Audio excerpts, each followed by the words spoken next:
Welcome back to Asad Mukhtar हमारे YouTube channel में। तो इस वक्त हम PHP की कुछ फंक्शनैलिटीज़ को डिस्कस कर रहे हैं, ठीक है।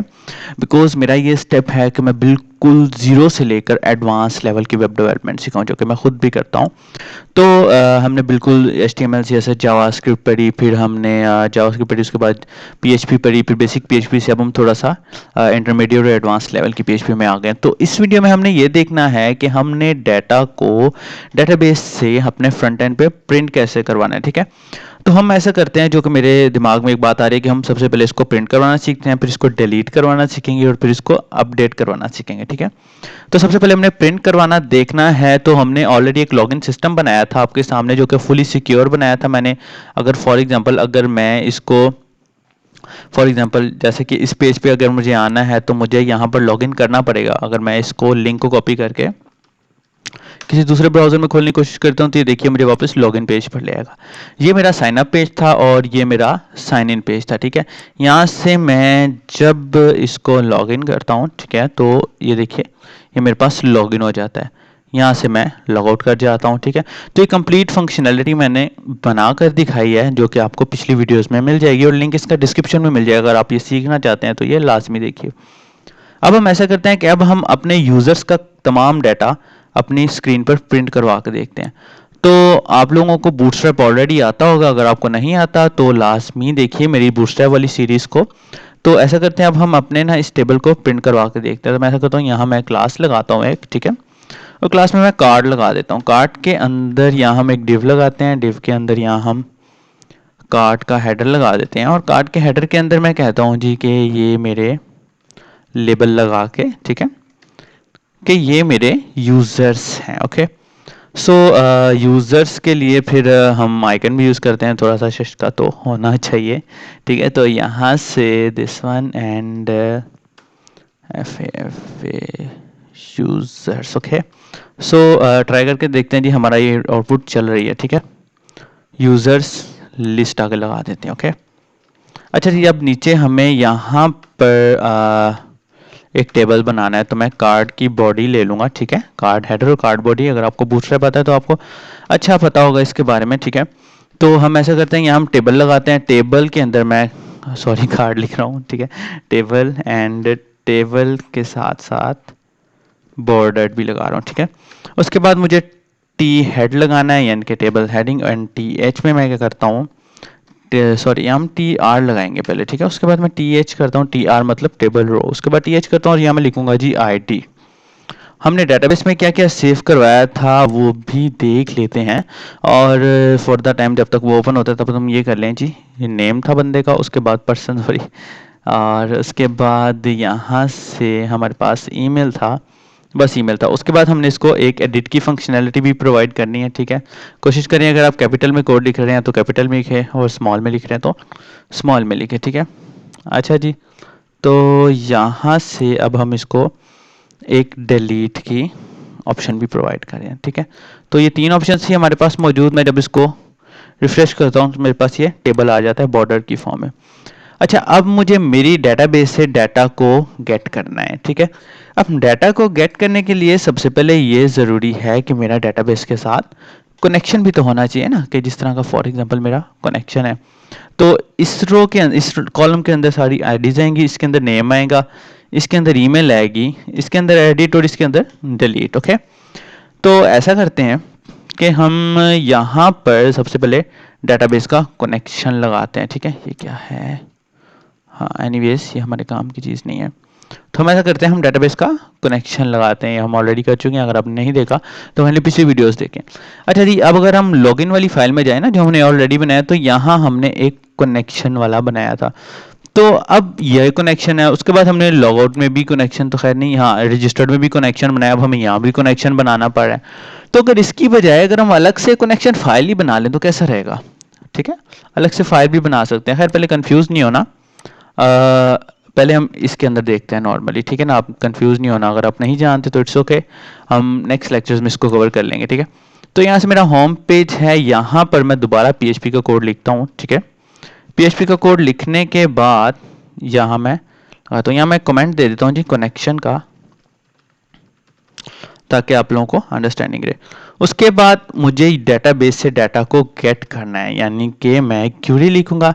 क्यूरी कैसे लिखूंगा जी? सिलेक्ट स्टैटिक फ्रॉम, इस के अंदर यहाँ से मैं अपने टेबल का नाम देख लेता हूँ, बिकॉज मेरी डेटाबेस ऑलरेडी लॉगिन सिस्टम के नाम से बनी हुई है। अगर आपने स्टिल वीडियो नहीं देखी तो आप काइंडली लाजमी देखिएगा, फिर आपको ज़रा ज़्यादा समझ आ जाएगा। ओके, सो अगर हम चलते हैं आगे तो यहाँ से ये यूज़र्स है, ठीक है। यूज़र्स और सेलेक्ट स्टैटिक फ्रॉम यूज़र, मैंने लास्ट लेक्चर में बताया था कि स्टैटिक का मतलब ऑल होता है, ठीक है। अगर आपने लास्ट लेक्चर नहीं देखा तो वो भी देखिए। उसके बाद मुझे अब इसको रन करना है, तो मैं ऐसा करता हूँ, रिजल्ट्स इज इक्वल टू, अच्छा मैं कोड को सीक्वेंस रख लेता हूँ, मुझे अनसीक्वेंस्ड कोड बिल्कुल पसंद नहीं है, अपनी अपनी चॉइस होती है। MySQLi कनेक्ट एंड और डाई के बारे में पहले बताया था कि ये प्रोग्राम को हमारे अगर कोई एरर आ जाए तो ये स्टिल यहाँ से उसको स्टॉप कर देती है, ठीक है। और यहाँ मैं लिखूंगा कांट रन क्यूरी या वट एवर, जो भी आप एरर डिफाइन करना चाहें। उसके बाद मैंने एक और चीज़ बताई थी आपको, ये MySQLi एरर, कि ये क्या करेगी, ये आपको आपकी क्यूरी में या आपके कनेक्शन में कहीं एरर है तो वो बता देगी, ठीक है। उसके बाद मैं cn एंड क्यूरी ये लिख देता हूँ जी। उसके बाद अब अगर मैं अपने होम पेज को रिफ्रेश करके देखता हूँ जी, तो मेरे पास क्या आ रहा है जी? MySQL expected one parameter, what is this? यहाँ किस चीज़ का एरर है?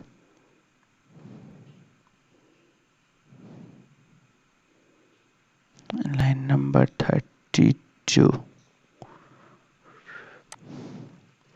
ओके, सो यहाँ एरर आ रहा है हमें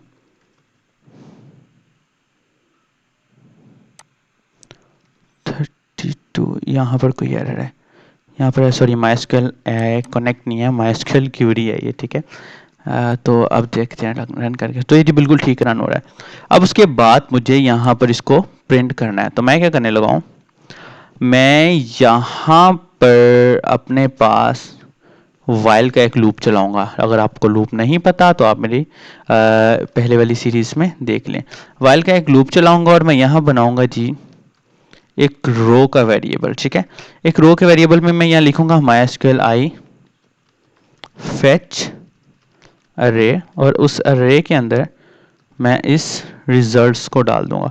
अच्छा जी, ये काम करते हैं, एक दफ़ा ना इसको एको करवा के देख लेते हैं कि क्या ये चल रहा है कि नहीं। अगर मैं 1 लिखता हूँ तो ये देखो, ये मेरे पास 1 1 आ रहा है। क्यों आ रहा है जी ये 1 1? क्योंकि डेटाबेस में मेरे पास कितने यूज़र सेव हैं इस वक्त? इस वक्त मेरे पास डेटाबेस में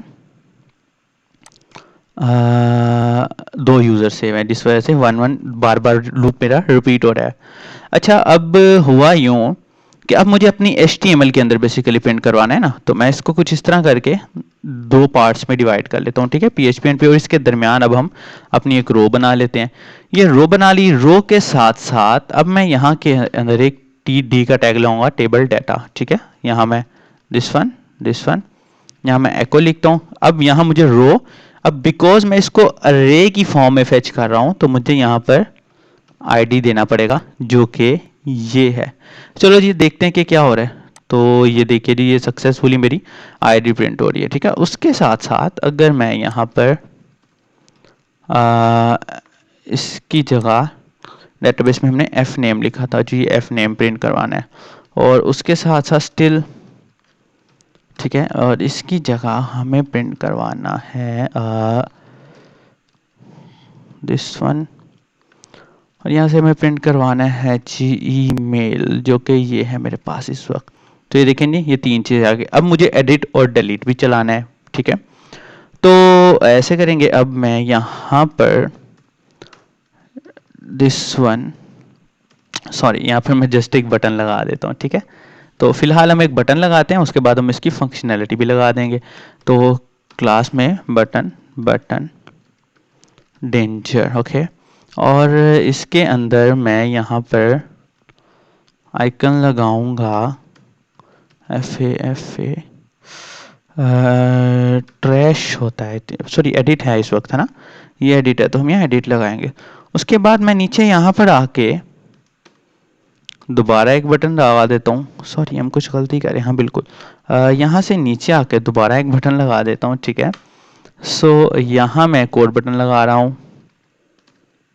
ओके, इसको थोड़ा सा ऊपर कर लेते हैं हम, ठीक है। यहाँ मैं कोड बटन लगा रहा हूँ और इस बटन के अंदर मैं लिख रहा हूँ बटन दोबारा से डेंजर, यहाँ चले जी वार्निंग लिख देते हैं हम, ठीक है। और इसके अंदर एक आइकन लगा देते हैं जी FA ट्रैश का, लेट्स ट्राई इट। तो देखो जी, एक मेरा ये बटन, एक मेरा ये बटन बन रहा है। अब देखते हैं कि ये वाकई हमारा काम भी कर रहा है कि नहीं कर रहा है। तो मैं ऐसा करता हूँ, मैं ये दूसरे ब्राउज़र में आके ना इसकी बात करते हैं। तो मैं ऐसा करता हूँ, मैं अपने दूसरे ब्राउज़र में आके ना इस पर एक यूज़र साइन अप करवा के देखता हूँ। तो मैं ऐसा करता हूँ जी कि मैं यहाँ पर ये जॉन डो लिख के और business@assadmukhtar.com और इसका पासवर्ड जो भी रखना है वो रखे और यहाँ से मेल क्लिक करके साइन अप करता हूँ, ठीक है। अब वो साइन अप होके मेरे लॉगिन पेज पर आ गया, जैसे कि हमने फंक्शनलिटी बनाई थी। अब मैं इसको रिफ्रेश करके देखता हूँ, तो ये देखो जी मेरा थर्ड यूज़र आ गया। अब ये है जी डिफ़ॉल्ट पे असेंडिंग ऑर्डर में होता है। अगर मैं इसको डिसेंडिंग ऑर्डर में करना चाहता हूँ तो मैं इसको डिसेंडिंग ऑर्डर में भी कर सकता हूँ। लाइक अगर आप गौर करें तो 4 5 6 है। अगर 6 5 4 करना चाहें तो हम कुछ इस तरह भी कर सकते हैं कि मैं इस क्यूरी में लिखूंगा ऑर्डर